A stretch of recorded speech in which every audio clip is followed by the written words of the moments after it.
Tesiano. Mama Mensaso. Thomas Impedia Fatal. Me by a friend teacher Asante. There be any who said there be. Ni teacher ni. Almost say. Ni teacher ni. Almost say. Pacho. Asante Eboa. Asante Eboa. Aha, your friend Koko Asante Eboa. Okay, Benedict Naka. Name Benedict Pacho. I'm saying also no. Say also no. I can. Or say. Papa no say me nkase. Papa be my body kan. Say papa no a. O so say papa mrebia. Okay. Or say Asante Eboa. Allegedly no say ho yini pie ne. Allegedly Asante Eboa. The energetic man. Papa no nifia. Or say me the controversial man. The diverse man. Na me no Asante Eboa then also the diverse. In the middle of that be any come say what is it? Me say nya je papa na me. The energetic man. Energetic no sompe. Okay, I'm going back. Nana Obeni. Wo ha na me the energetic no so pe. Your friend Asante Kwaku Asante Eboa. The controversial. No can say. Any pan you me can never think and talk the same. So at the end of the day, in China, hello. Listen to me. You are talking to the speaker here, and you are telling me, my lord, I'm sorry. You are talking to the speaker, Mr. Speaker. I'm sorry. Nana S5 there. And come on, no, mutimi dia kudru baby. Umo sa Asante Eboa tamasam no. Na wo kan to so say no so tie. On the jene. Edu o ha. Me point kra no. Last week na mo ye kan simi wa ha. Efa person mampanyi no. Me ko bo. Qu'est-ce qu'il y avait? Yes infanto. Let me na qu'est-ce qu'il y a? Tiens me Qu'est-ce que how many years? Me ba. Your concentration was only in parliament. I say when you parliamentary. Hello. What you say? The person make an say. Me point no. Let me land. But say I will let you as if say I say me be come Asante. Say me no buy adwen ho. I said one this are not part. Did you hear me? Ukodi adwan wo for culture san na madibi. Ade bia ba ya bia. Odi adwa ba no me say Asante Eboa who tell me? Adwan abedi enya bi na mdi. Okay, so you will not allow the speaker to talk. I think like you. If you are not careful, you will not catch my eye today. I'm sorry. You have to catch my eyes. I'm sorry, speaker. I was here for. We are you be vocalize we mighty minority. Tension is escalating and it has escalated as two MPs, Honorable Ade Akye, Honorable Babai, and the majority leader in Parliament, Omanhene Yaw resident, are partly bent. Yemshe de ekoso ewo boko yete se emrantie no akoye niema bi ama aprosifo aseye omakotwa gya atum afa no awia yenkote a Honorable Ade Akye obekaya yato ni din Honorable Babai onya din because oko veteran and appointment committee a ye kase won kasa a say Honorable, I'm happy and I thank His Excellency John Dramani Mahama for nominating you for this position. I know and believe you do well. Bye-bye. Take good care of yourself. Mami no. You see the fee. A fun there. And I'm moving the TV no so no. Oma jiri no chese. Oni Mahama yarga fee nyina. E dey na sie. E mabunu e wo ho kusasi mrantie. Any kroma no be fee say. Omampani John Dramani Mahama she wombo. Say Boko is peaceful and Boko will be peaceful with NDC government. To omunyina de omu record say NDC mkoto abama omo. E free say omampani ba nipa du nwotwe ewu. Ase omayi omani omu nkan ho hwe. Enti mrantie no so omo se we ye kokobo. Na kokobo ni de ene omu tisi nwa yewu. Boko ni ekoso no no. Afa IGP Christian Tata Yohunu on a high powered delegation of police Eko Boko enra Eko he ni eko so Oko hombuni okopi ho no muma na kwaba. NDC members in Mampo furious with Dr. Frank Amoakohene and regional party executives over Esther Jomo's MCE nomination. Richard Kwesi Ofori aka Zuba, former MCE Obuasi, is now the mayor of Kumasi. With 55 votes out of 56. Spare ballot. Health Minister raises alarm of over 66% of Ghanaian health workers considering jobs abroad. Abusianfo yatenase. Na yedi kan hwe mampon. Se yenwa ne se na amen. Na estadjumo party penifo, party executives, any party national video here mampon. Yes. Hey, any serious? We nya mampon. Okay. No matter atrans we hana be mampon. We kumewu ana. Mampon oh. Mampon. Na aganya abrante na numa asem no say wo mo prima santini meye MC o mampon. Omo ma santini meye MC. Omo prima santini meye MC o mampon. Na santini na nya na sase ne mampon.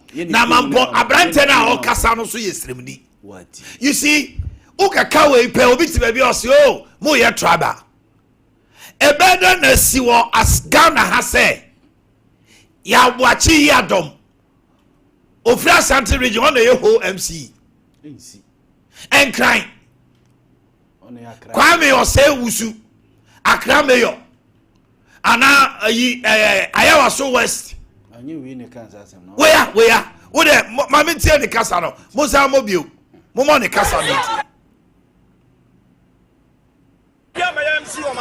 But I just go the year the NTDA.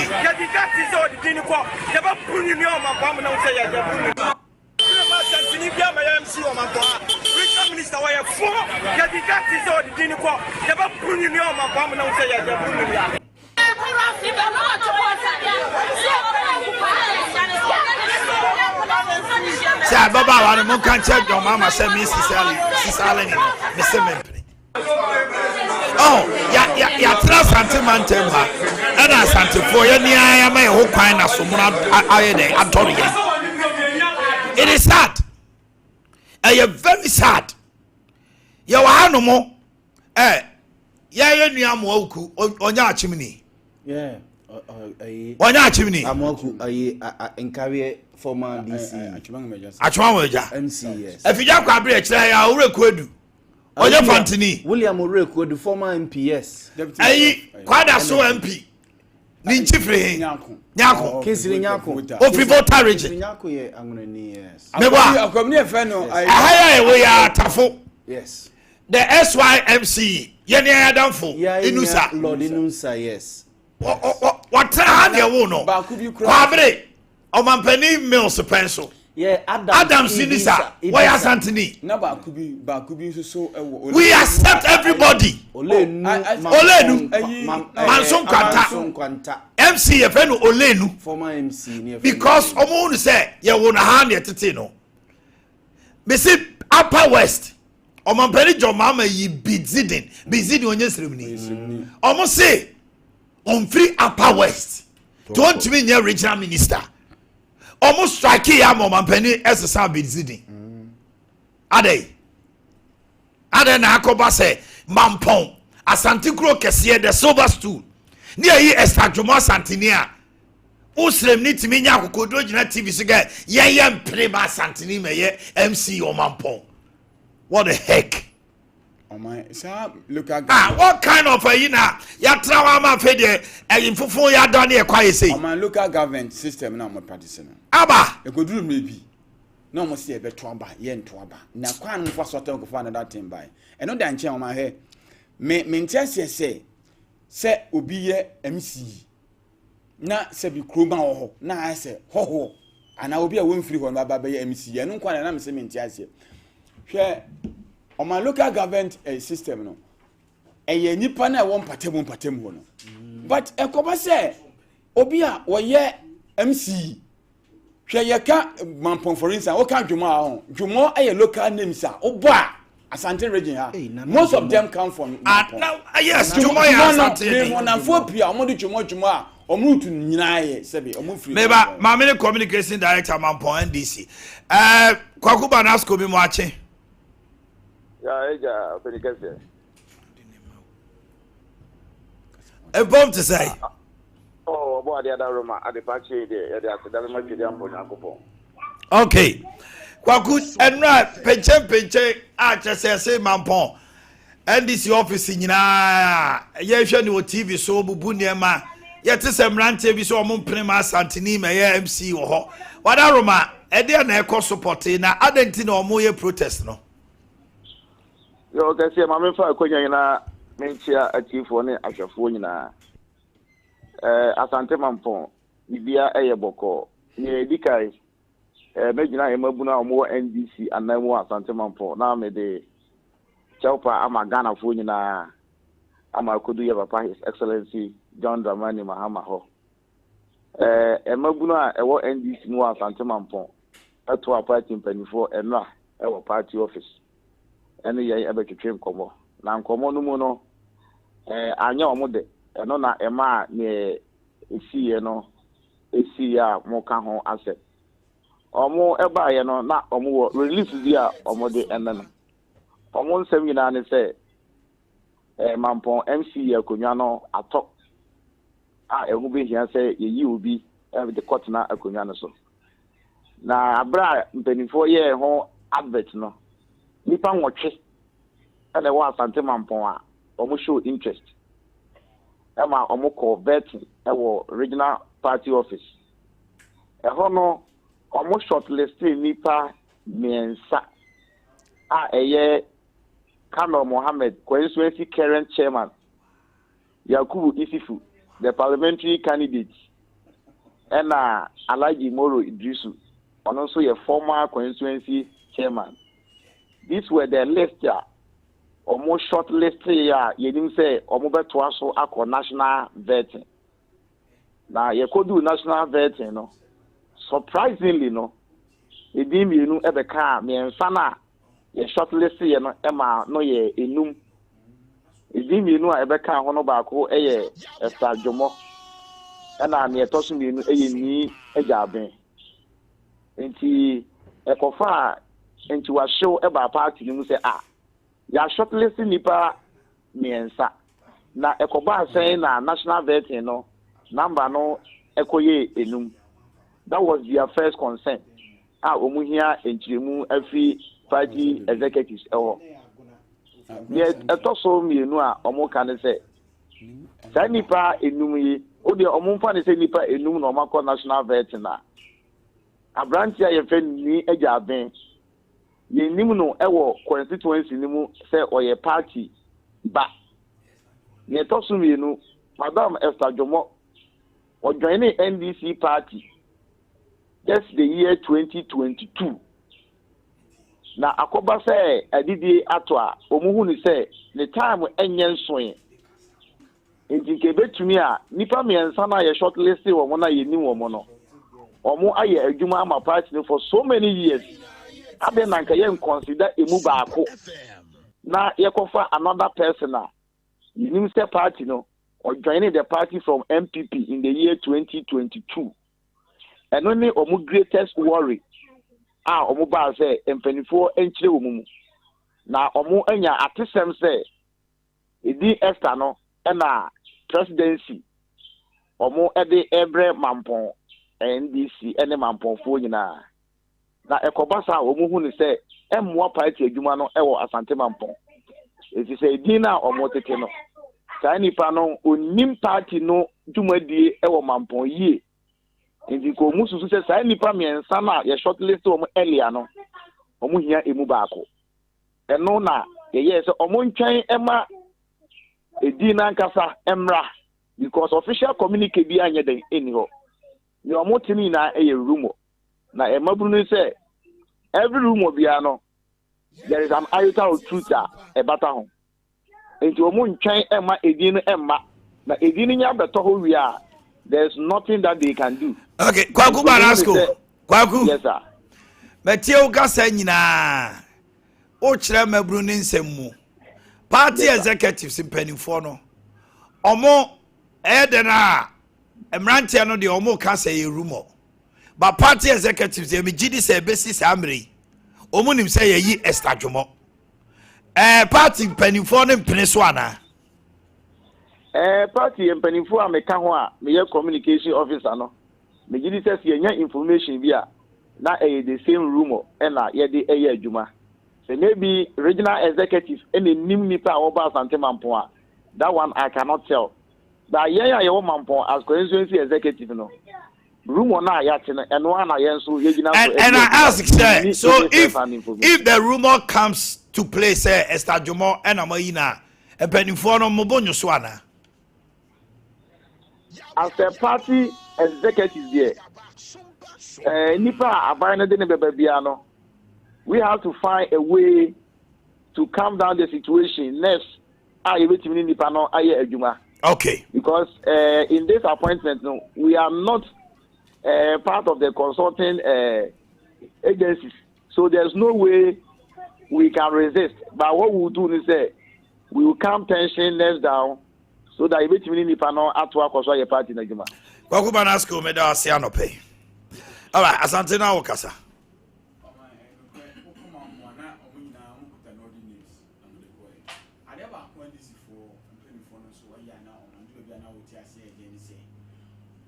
Process we do baby now there was lack of transparency.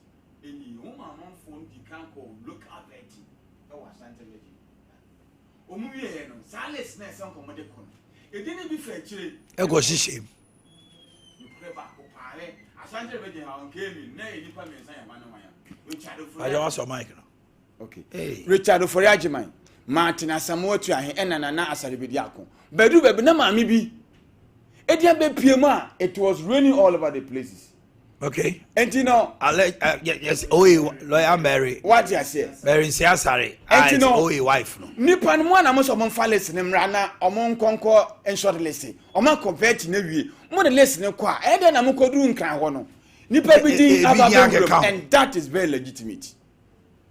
Because Nana Saribedi akon on say dumre bi kra no ehun say Nana Saribedi akon nya position bi Obama Obama no refugee position say Refugees Commission Deputy CEO yes what you say BB Refugees Commission and Martin Asamoah tu ahen wono ni nipa ba akon nipa miensa na o ka data but when him data she no atira ke me ha data share or contractor anya data koko nice man is I said you nketia ani ni mpanifo no o my DC ebe ya se makọ vetting on say e di bi buy futi ase na obi ti say wala se mo asa wala sa baby o e wa aguna central ho no ye yomu nya di mfiri Baba konka na bia obi so din obi a wa ma vet ni bi kra aso ko be kwaya teacher ni obi a Gabi Gabriel Esiedu Gabriel young man say we adwuma papa say ni di afrim and afrim nya say list on be ko no final list no boko na odrinyim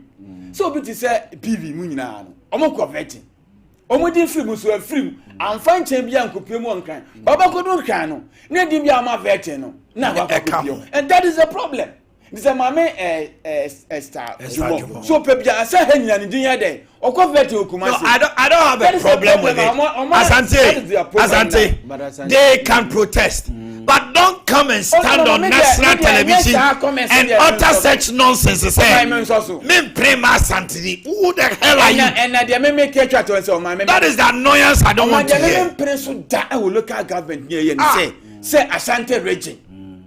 Say Asante region Nezuba sebe yenim ni nsu ni de be ofre nyina na afi na wagobo obi a be a different tribe anya dominant wo the region no esa Obama program ai Zuba Fiakokere oya something this year kind why ye adwuma from Obuase region na kwasi ahamebo na baso na kwasi ya de popo because so the see from do no na kwasi because of Zuba nomination in the nomination kwano penifo bi wa Ashanti region ha omone no anya asem NDC for and no na ya na e shocking no na kwesi ni penifo bi e rose tournament because okase David da she obi ti say Zuba e mabu na wa Kumasi tax force for omantoaye omantoaye we studios because they know him be protesters ono no muni no omo no betimi akọ at least anya hwe obetime twa ho akochia no afa ho achia no obeti na ni mache no but akota na Asante ka sembi akota no kuro wo mi ye say eni ba bia se president list be free region and I say be free district bi aba no chenchina so any omaye local government system no any baby by their own evolution and convention and normally decide it changes it can't stop it. Yes any baby a party no ntia say any baby a ya tro say yeah party for no yeah the nipa miensa bia bra enti chencheche ebeto amba say obi ate ebia Accra obi ti ebia Kofodua ofri oyemamponde sekan a oye party ni ba a ebia wanti ensim say me be campaign gidigidi but ebia emwa bia odebo a party no ene adwuma bia oyeye no ebi kura no kura na mma ba begina ba bia mo ginan akonta eni ba bia normally party no de omo ye say omo a district honum no omo a yeso omo bie forms okoto forms na say 500 cedis you say 200 cedis you say okoto wi a now within constituency in district no omo ye mo ho adwuma na omo forward aba region eba regional you obi honum a district honum no on picking nomination for one abe picking wo region no omo adoso wo mo they all qualify bia no na region for no dey ko no omo kama mo ti ase se ye dey ko no nkyere se chenchera wo ye be yo ososo start color be from so godfathers no eni bi nko kasa enu nti na ma ke me list bi bae ye hu kwasi fori agima bodi zuba ye hu data etu ahene ye hu obama mudin ayese ye hu Mary insiasare ye hu we but omo vet wa Accra no local government ministry no mo ba ho em vet wo mo no akota eni babia ye ntro no babia se party region no mo list am de beba no e na chenchena ebi wonu a president bi bypass list ni nyina no yi di pa 40 se na yesi wo mampo yi CID se no ye adwuma o Cocoa Board no ye adwuma o Cocoa Board but ye de ba manso president twi ni firi ono mo se firi ho na be se na koye adwuma e wo manso na be ka se CID enso wo ko ho no mo no yes adwuma young man na koye wo manso adubia adwuma boy no asante ya represent say yes if there is a native yes now qualifier DCMC ye forma no akota edin ya kano local government and no community biemu a ye locals ya wo mo na chichiri kro na ya wo mo dia and some crofo no and ye from locals mu a ebia oba ye besra asase bi be doye be ye wafuo ebe wo no ntimi meto abontimpuru mu mfa maye and akota sa na aba akota sa asem sifia no local government akota sa asem sifia eye adese ene dia oho anim e mu kofie o sa asem sifia enya wo hoho no a wo besre ba bi ba betenan no enya wo na wo bedi nipa anim e de omo akofie akompanimfo anim eye dese omutimi mpanimfo timi kase esansa asumasi we eye ye moja we ye dese no asem we ye twaso na wo hoho na wo bedi hoho udi wo anim de na koyi hoho udi hoho anim. They don't see themselves as such. Why? According to say Accra we are wakase. Na me ka che do mama say me sesala wo mpene wo ye hwan. Mamponi na ya boni di no. Oye mamponi de se. Enakota ade na ye ka ne sa no. Oba Santia mamrema Santia bakosemu a it is the second in command. It's a silver stool.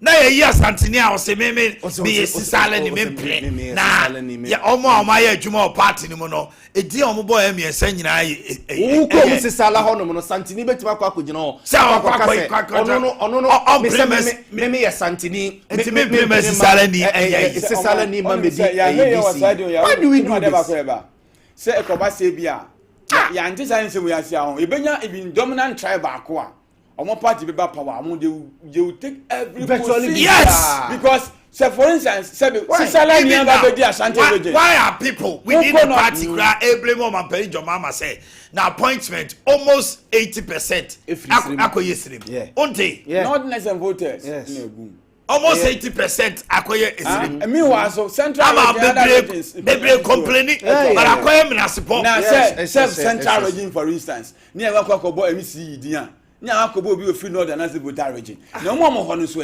that is the issue and senyan mra I was say oman say ya senyan mra local government mo famrem before somebody can become DC, MC, whatever. No. Asante, and we cannot bypass that. Who qualifies to be a native? You should be a native or blood. No? The fact say you should be a native. They want to as of right. David.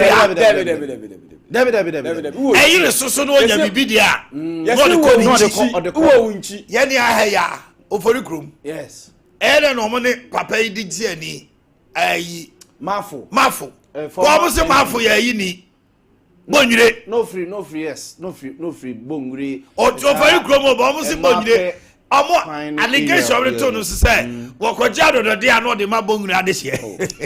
Whether it is true or not. Yes. First MC Gambra. Lady no Gambra, yes. Gambra. And I almost had Gambra edeni. They did Gambra nya fanti. Gambra nya fanti. Yes. Gambra and now omode wunua antwi. Come o say oba asante. Obaka say me asantini ye de me to hwan. To de and ye de me to no me de. Because ye be ba asante region. Na o free ha. Ye gi no. Edino Santini na ya de Santini ko no ani kroma na mu protest. What do you mean?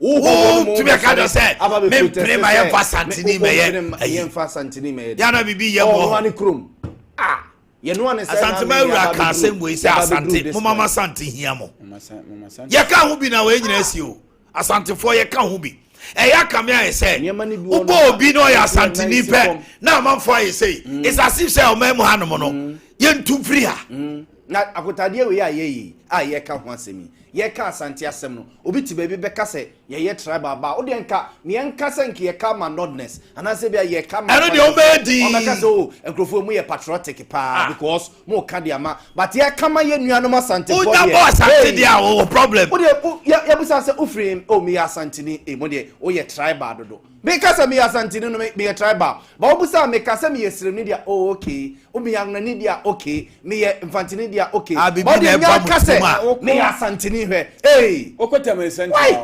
Central there are community bi wo Ashantis yes Tamale Central yes I know is it Drusu yes omo constituency on my Asante for ho yes be MPP for be NDC for but by what audacity and granted with me just akokodro no e kasa kire camera I say a local government into local government appointment and positions must come from the locals and both political parties when they come to power they should take note of this the indigents and so anytime on the GOBia we a party back now on free chromo mama so mon pede and two a delegate system buy and go muji twetu sika anti obo indigent pa so be so farmer no na mo ko diska na mo obi ababa be na mo ho kire mo Orlando bra be dey passport ne bra na afi wia ye be transfer ya de and then Friday special assembly ba akopɛ oman ya ba na betu de and Friday special obra ne warabo ye kwaba obra ne warabo ai